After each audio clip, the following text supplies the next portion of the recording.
pagi, perkenalkan nama saya Buana Pane dengan NPM 221155.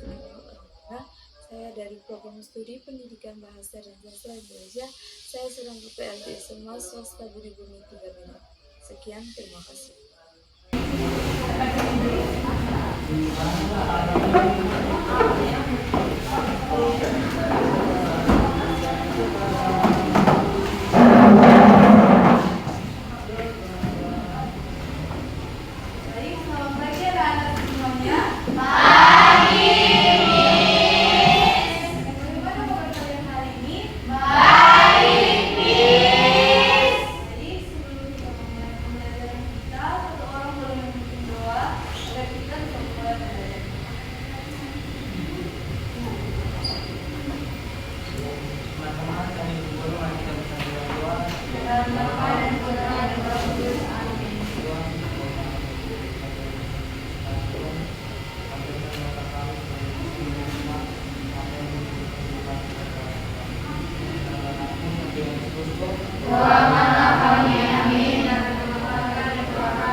Bilang aja ya. Yang pertama itu ada Jessica Mopea, ada Miss Aditya Maklau, Anastasia Madulu, Anastasia Tanjung, Benedict Saragi, Rizky Dono Saribu, Cynthia Siregar, Rizky Sitorufane,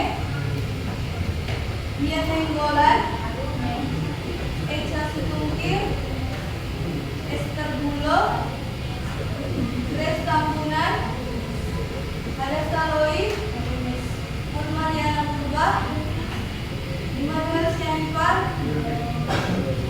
Margaret Siadian, Nadia Sirait, Mikael Tambun, Priscilla Manula, Rizka Pamunan, Sinta Silaen, Cecilia Manula, Stephen Ginting, Tiara Sinaga, Timothy Bulto, Timothy Tamsar. Oke, berarti cuma satu orang yang hadir, yaitu si Cynthia Siregar. Bagaimana keterangan ini? Sakit atau? Oke, terima kasih ya. Oke, pembelajaran kita minggu lalu tentang apa? Ada yang masih ingat? Oke, apa Kak? Ya. Kita eksplorasi itu adalah riset yang menjelaskan proses terjadinya suatu fenomena baik fenomena alam, sosial maupun budaya. Teks eksplorasi itu adalah teks yang menjelaskan tentang suatu peristiwa baik peristiwa alam, sosial maupun budaya. Oke, pembelajaran kita hari ini adalah tentang teks berita. Adapun tujuan kita mempelajari teks berita adalah untuk kita mampu menganalisis dan memahami isi teks berita secara formal, baku, dan sesuai kaidah kebahasaan Indonesia. Selain itu, manfaat kita mempelajari teks berita ini adalah untuk meningkatkan kemampuan kita dalam membaca secara digital. Baik, sebelum kita memulai teks berita ini, apa ada yang tahu apa itu pengertian dari teks berita? Mungkin ada satu orang yang bisa mengetahui apa itu teks berita. Ada yang tahu?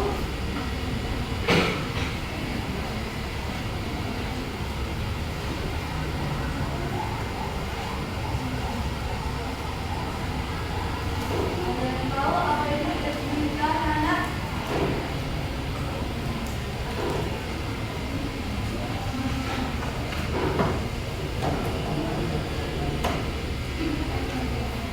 Silakan kepada SK.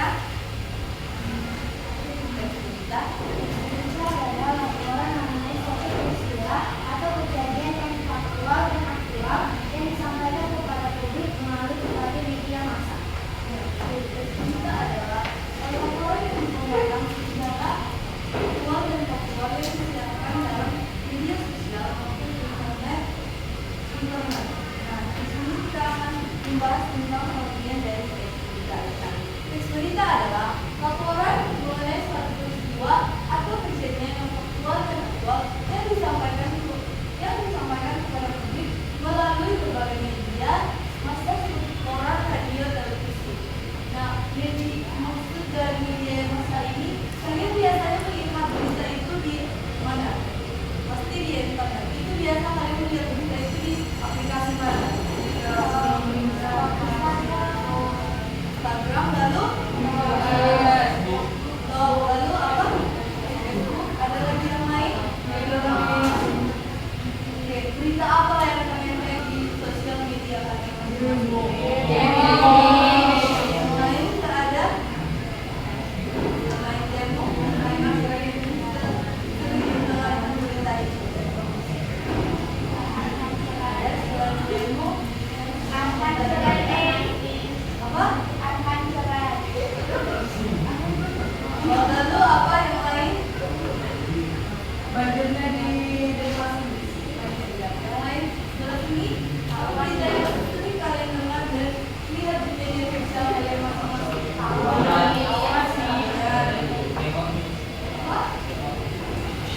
Berarti kita lihat itu yaitu demo, tawuran, dan perceraian tadi. Oke, kita akan masuk ke dalam fungsi dari teks berita. Nah, fungsi dari teks berita ini adalah untuk menyampaikan informasi yang tidak tetapi dan juga teks berita ini mampu untuk masyarakat mengambil keputusan yang tepat dari berbagai aspek kehidupannya. Misal seperti demo ini, masyarakat itu akan memandang kalau demo itu tidak baik untuk dilakukan. Dan seperti pada demo yang sudah kita lihat di sosial media kita masing-masing, itu ada beberapa yang dibunuh oleh pihak kepolisian yang diintimidasi. Jadi masyarakat akan semakin mampu untuk mengambil keputusannya dalam melakukan demo. Jadi orang itu tidak akan secara sembarangan demo seperti yang sudah kita lihat di media sosial kita masing-masing. Nah, sebelum ke situ, adakah di antara kalian yang pernah ikut demo? Itu demo itu tidak baik untuk ditiru. Jadi itu jangan kita tiru ataupun kita laksanakan. Oke, paham semuanya? Itu adalah kita akan masuk dalam unsur-unsur dari teks berita. Nah, unsur-unsur dari teks berita ini ada 6 yang dalam bahasa Inggris itu 5W plus 1H dan dalam bahasa Indonesia itu disingkat dengan kata adisiba. Yang pertama itu yang jelas adalah buat apa? Kata tanya yang digunakan untuk menanyakan peristiwa yang sedang dibahas atau dibicarakan. Nah, pada unsur yang pertama itu pertanyaan itu dalam sebuah teks berita itu biasanya akan menanyakan apa peristiwa yang sedang terjadi dalam teks berita itu. Berarti seperti tadi yang kalian katakan di demo, berarti kita akan menjawab pertanyaan itu dengan demo yang terjadi karena naiknya gaji DPR. Oke, nanti tentang unsur dari apa ini? Unsur dari itu web atau di mana? Kata tanya yang digunakan itu menanyakan tempat atau lokasi peristiwa itu terjadi. Nah, kalau untuk web ini atau bahasa Indonesia yang dimana dia menanyakan lokasi, berarti di mana demo itu terjadi atau di mana peristiwa itu terjadi. Nah, jawabannya itu bukan hanya tempat. Berarti jawabannya itu tempat. Misal di mana demo itu terjadi, berarti kita akan menjawab di Jakarta, di Medan, di Bandung dan lain-lain. Tempat terjadinya demo sesuai dengan teks berita yang kalian baca. Oke, mengerti tentang web. Itu adalah kata tanya when atau kapan. Kata tanya yang digunakan untuk menanyakan waktu terjadinya peristiwa dalam berita. Nah, waktu ini bisa tentang jam ataupun tentang siang, malam atau sore. Nah, misal kapan terjadinya peristiwa itu? Nah, kalau kalian membaca sebuah teks berita, bisa dibuat di situ peristiwa itu terjadi pada suatu hari. Berarti untuk jawabannya itu kapan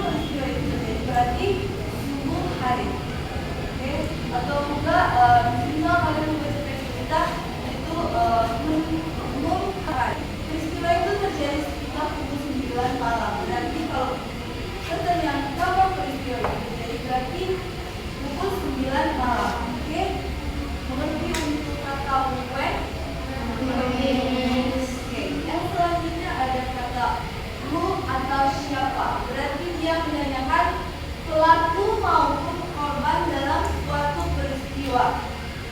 Oke, nah kalau kalian membaca sebuah teks berita tentang pembunuhan, berarti di dalam teks berita itu akan dibahas tentang siapa pelakunya dan siapa korbannya. Mengerti tentang siapa? Nah, untuk contohnya itu, misal dalam sebuah teks berita yang kalian baca, inisial AR membunuh inisial CS, berarti pelaku dalam teks berita yang kalian baca itu siapa pelakunya ataupun siapa korbannya, berarti inisial AS dan CS. Mengerti untuk yang kata-katanya siapa?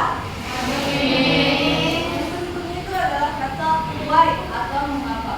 Berarti ini untuk menanyakan alasan atau latar belakang terjadinya peristiwa tersebut. Nah, seperti yang saya bilang tadi, pasti sebuah berita itu terjadi karena adanya latar belakang ataupun alasan terjadinya itu. Nah, kalau misal kalian membaca tentang teks berita demo, alasan terjadinya demo itu karena apa? Boleh mungkin satu orang menjawab? Alasan terjadinya demo besar-besaran yang terjadi di Indonesia akhir-akhir ini. Siapa yang mau menjawab? Silakan Kak.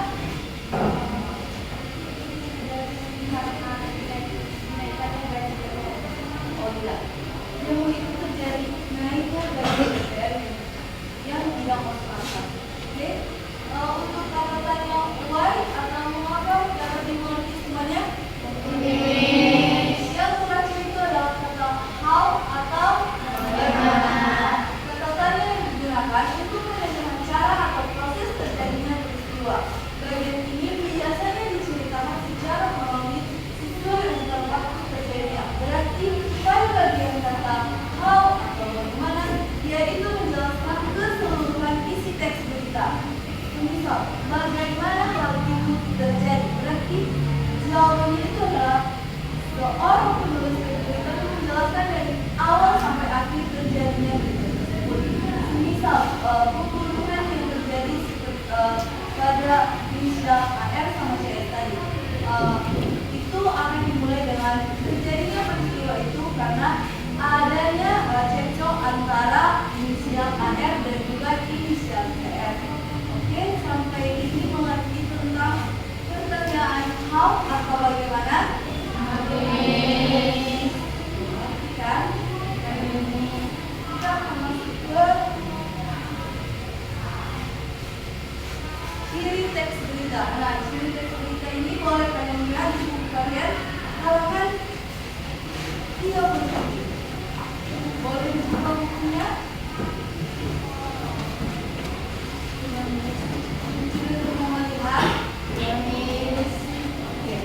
Yang pertama itu adalah informasi yang bisa bersifat faktual atau up-to-date.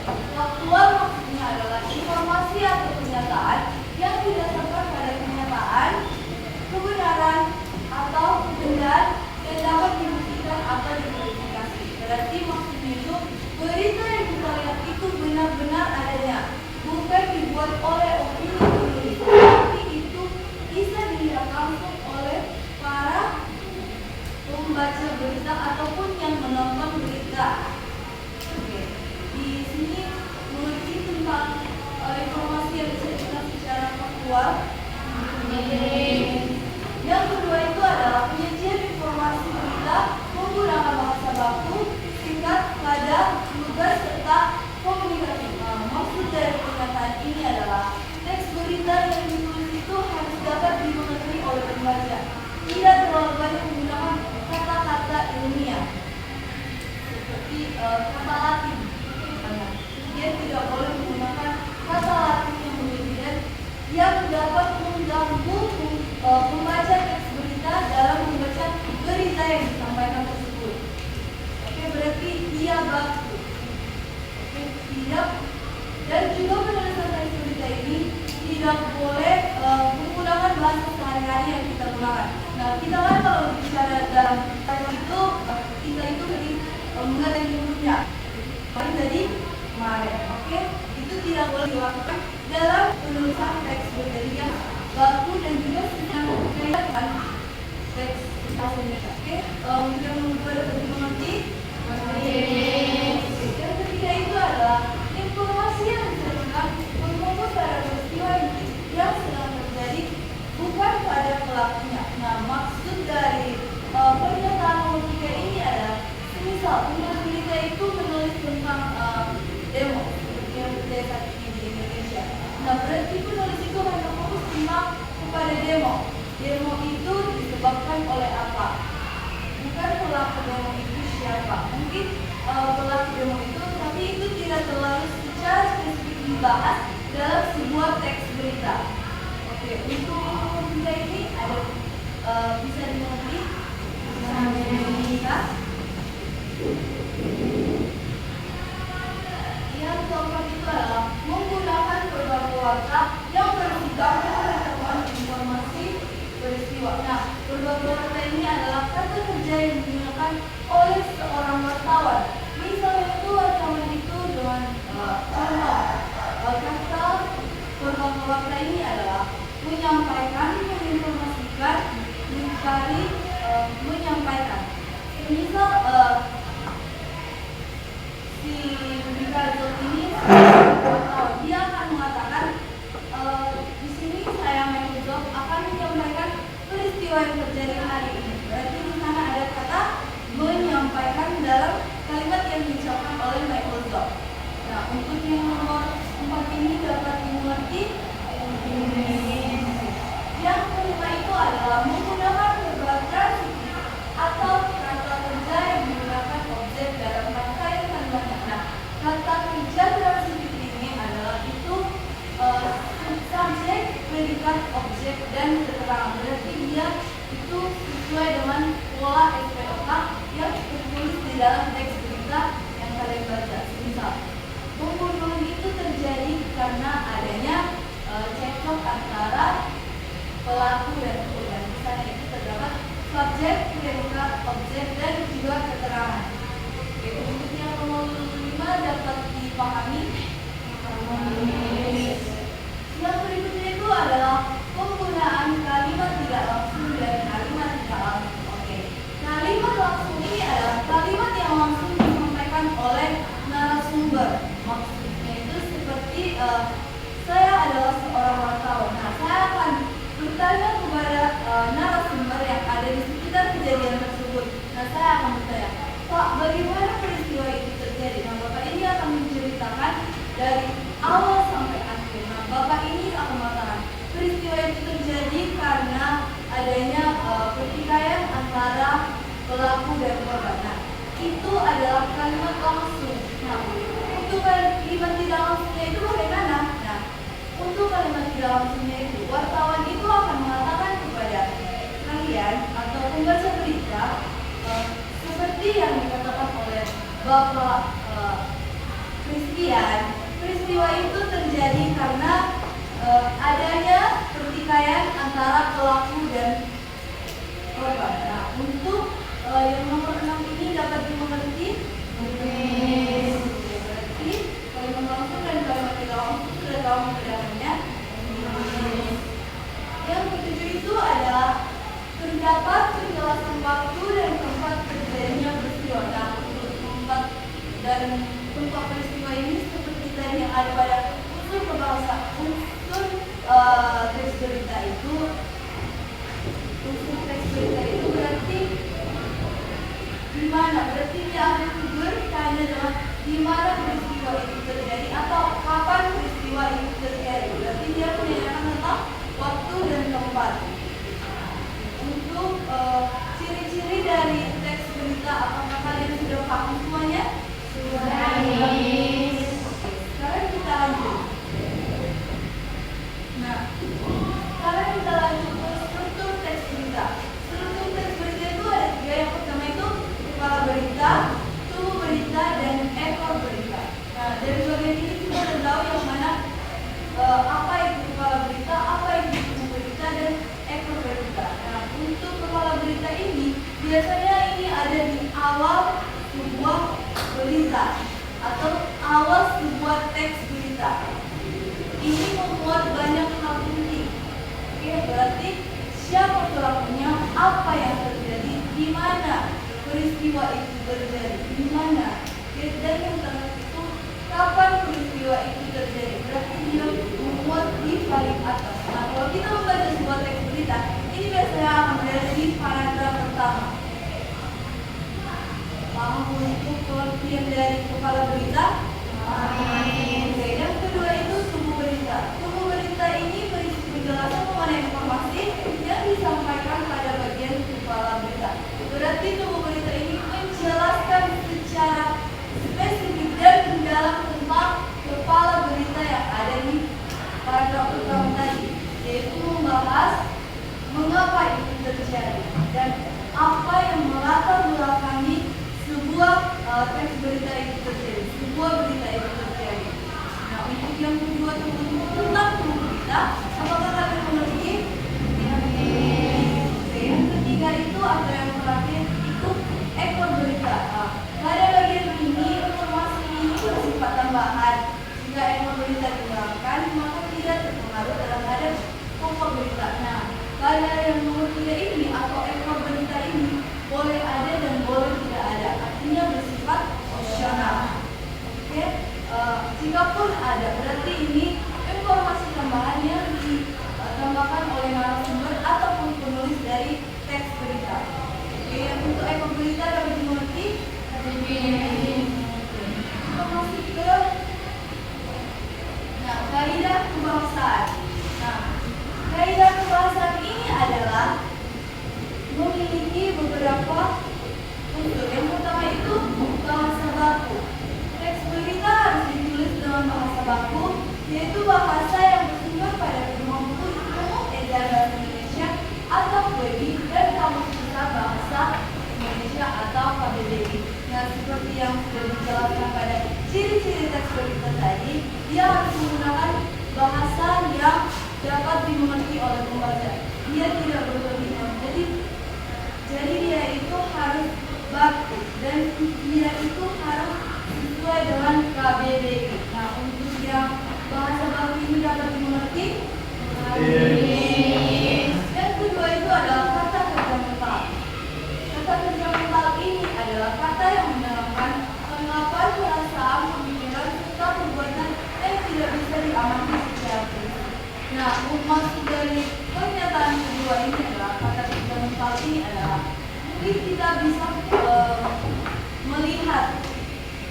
mungkin kita bisa melihat wajah-wajah korban atau luka-luka dari korban dalam sebuah cerita. Mengenai rasa yang dialami oleh si korban dalam sebuah teks berita atau dalam sebuah berita yang ditayangkan di televisi. Mungkin kalian bisa merasakannya? Bisa merasakannya? Oke. Sekarang kita lanjut ke konjungsi temporal. Konjungsi temporal adalah kata penghubung yang menandai keterangan waktu. Keterangan waktu ini maksudnya itu menggunakan kata sejak. Ya, kata sejak. Misal, apa ya? Bisa dibuat contoh kalimatnya.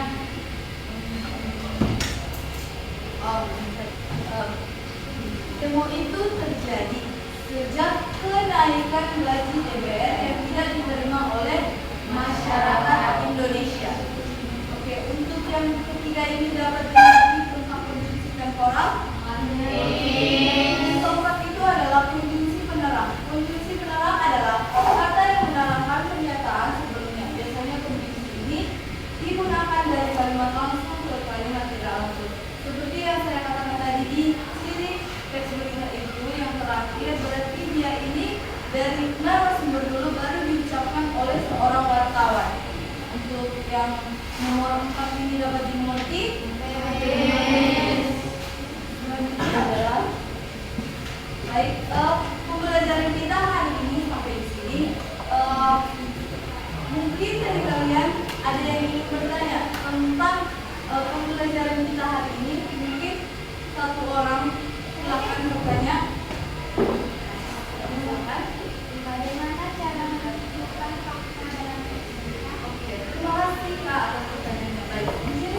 menjelaskan bagaimana cara menentukan fakta dalam sebuah teks berita.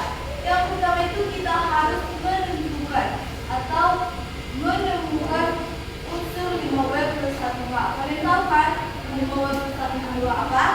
Yes. Itu harus dianalisis dulu terlebih dahulu. Nah, yang kedua itu adalah teks berita itu tidak sesuai dengan opini penulis. Berarti itu tidak berita yang ditulis oleh penulis berita itu. Berarti peristiwa itu benar adanya. Oke, kalau semisal penulis mengatakan seperti ini, kejadian itu terjadi karena ini, itu bukan fakta dalam sebuah teks berita. Namun, kalaupun penulis mengatakan seperti ini,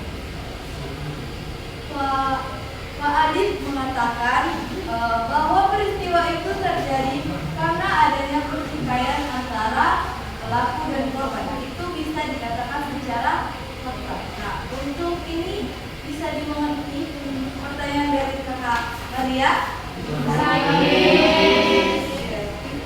Berarti sudah semua mengerti tentang pembelajaran kita hari ini? Kalau sudah mengerti, Ibu akan memberikan kalian tugas. Silakan ambil cari kertas. Silakan dulu. Microsoft boleh diambil dulu cari kertasnya.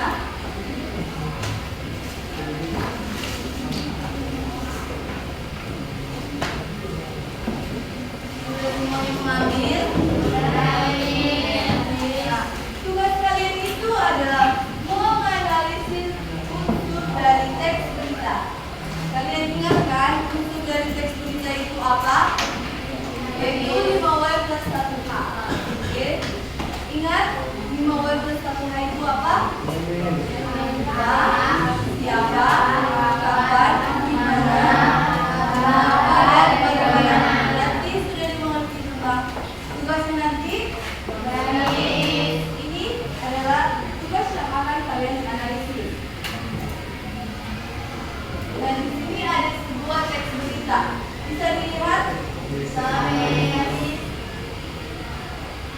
Waktu mengerjakan tugas ini adalah 10 menit.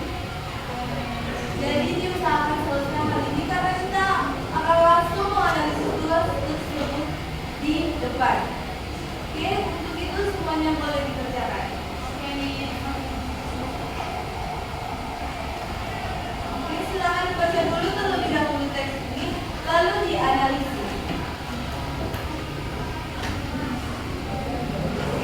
Silakan dianalisis. Jika ada pertanyaan, mungkin boleh ditanyakan. Oke?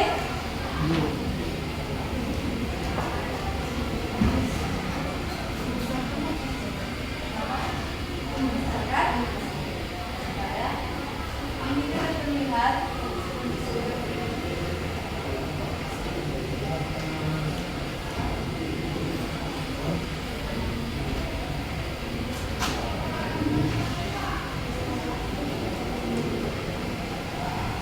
bagaimana Bang? Apakah sudah selesai? Selamat dikerjakan ya Kak.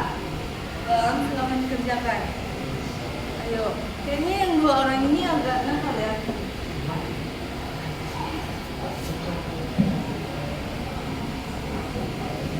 Bagaimana Kak? Apakah sudah selesai? Ini juga abangnya sudah selesai. Kalau Bang sudah selesai kok Bang. Yuk, silakan diselesaikan dulu ya.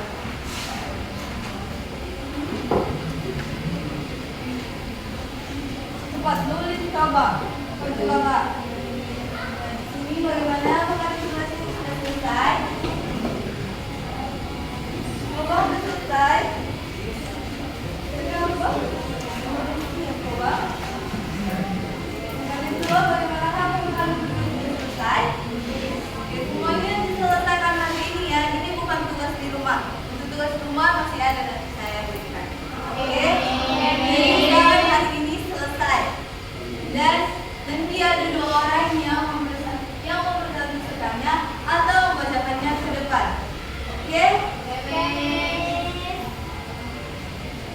Lima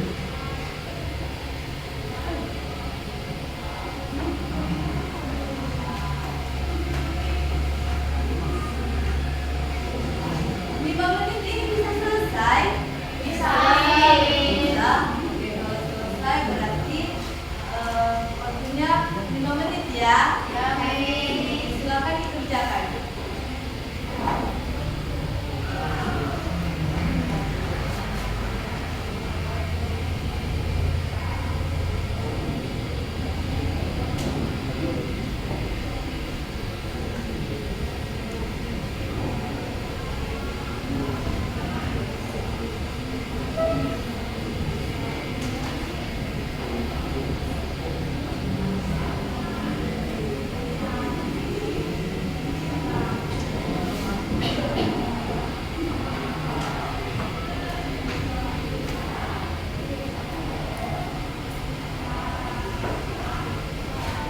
Bagaimana udah selesai yang di belakang? Belum. Di sini udah selesai.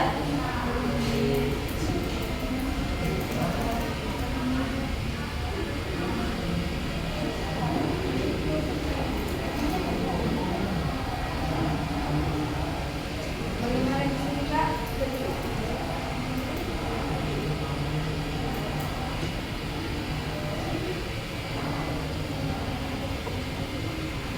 Bagaimana simulasi kamu sudah selesai? Kalau kamu itu udah kemana? Ya, oke. Bagaimana simulasi ini? Apakah sudah selesai? Nah, yang sebelah sana, udah ada yang sudah siap? Mungkin kalau ada yang sudah siap, boleh hanya ke depan. Ada yang siap untuk tanya? Bisa silakan kepada Kak Margaret, silakan dibaca. Apa yang kamu analisis berdasarkan teks berita yang sudah saya lakukan kepada mereka? Buat ya caranya Kak. Ya, Miss. Yang pertama itu what, yang artinya apa yang terjadi. Perdana Menteri Selandia Baru, Chris menyatakan bahwa kawasan Pasifik menjadi semakin diperbutkan dan kurang aman akibat meningkatnya agresivitas China. Dan yang kedua itu who, siapa yang terlibat. Yang terlibat dalam berita tersebut itu Chris, Perdana Menteri Selandia Baru. Yang kedua China, negara yang dianggap semakin agresif di kawasan Pasifik. Dan yang ketiga itu when, kapan peristiwa itu terjadi. Peristiwa itu terjadi pada hari Senin 17 Juli 2023. Yang keempat itu when, di mana peristiwa terjadi. Peristiwa terjadi di outline Selandia Baru dan kawasan Indo-Pasifik. Yang kelima itu why, mengapa hal itu terjadi. Karena meningkatnya agresivitas China dalam meluas pengaruh kawasan Indo-Pasifik. Dan yang keenam itu how, bagaimana cara menyikapinya. Cara menyikapinya, Selandia Baru perlu bekerja sama dengan mitra-mitra yang memiliki pemikiran sejalan, namun tetap menjaga hubungan dengan China sebagai mitra dagang utama. Oke, terima kasih ya Kak. Ada lagi yang lain mungkin dari laki-laki Kak? Silakan satu lagi. Yang laki-laki membacakan apa yang dianalisis berdasarkan teks berita yang sudah saya tampilkan. Silakan satu orang lagi. Ada siapa yang mau? Orang lagi membacakan hasil yang sudah dianalisis. Mungkin boleh menjelas. Ada yang jelas? Ada yang bisa?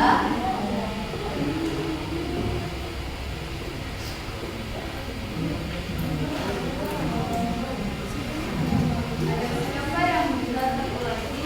Kalau bisa dari sebelah sini dulu ya, karena dari tadi sebelah sini tidak ada yang memberikan. Kepada Abang Adi juga silakan membacakan hasil yang sudah dianalisis. Nah, memang Yang pertama itu bahwa apa yang terjadi. Perdana Menteri Selandia Baru dan Chris menyatakan bahwa kawasan Pasifik menjadi semakin diperbutkan dan kurang aman akibat meningkatnya agresivitas China dalam meluas pengaruh kawasan Indo-Pasifik. Dan yang kedua itu why, mengapa hal itu terjadi. Karena meningkatnya agresivitas China dalam meluas pengaruh kawasan Indo-Pasifik. Dan yang ketiga itu how, bagaimana cara menyikapinya. Cara menyikapinya, Selandia Baru perlu bekerja sama dengan mitra-mitra yang memiliki pemikiran sejalan, namun tetap menjaga hubungan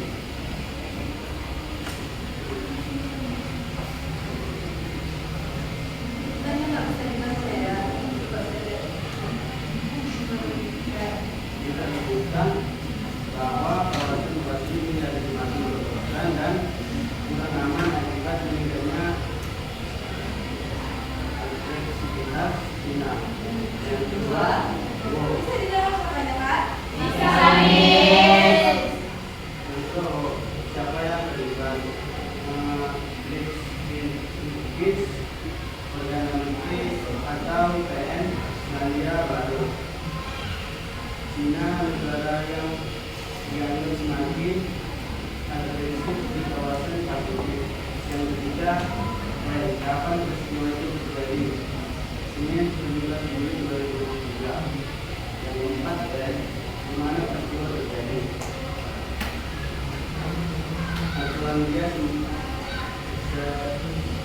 Selandia Baru, kawasan Indo-Pasifik. Yang kelima, why? Mengapa hal itu terjadi? Karena meningkatnya agresivitas China dalam memperluas pengaruh kawasan Indo-Pasifik.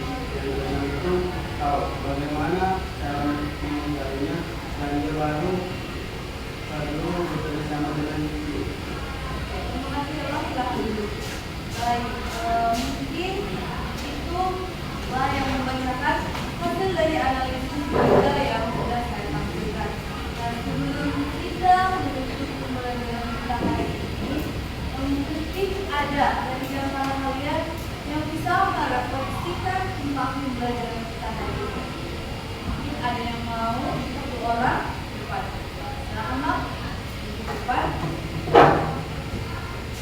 Ikut suaranya Bang.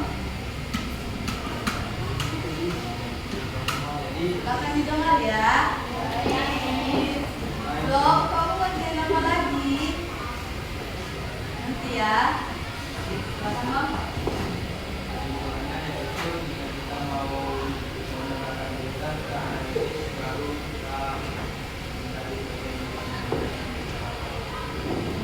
Ada yang ingin menanggapi? Silakan Bang. Oke, baik. Saya akan memberikan referensi hari ini. Oke, seperti yang kita lakukan.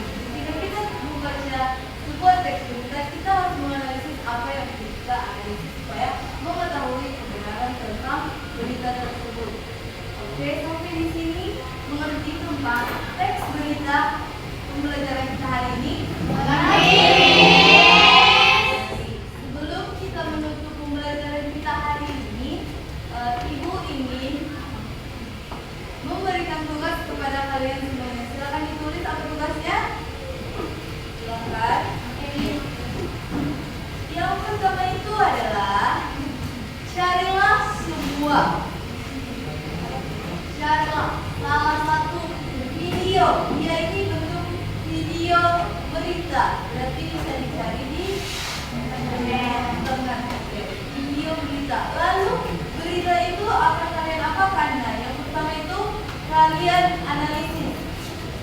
Analisis berdasarkan apa? Berdasarkan ciri-ciri dari teks berita.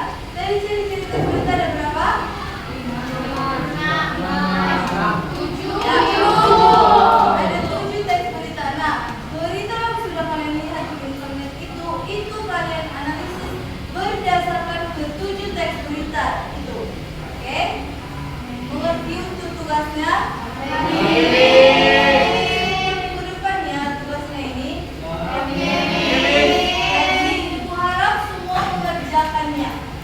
Mengerti?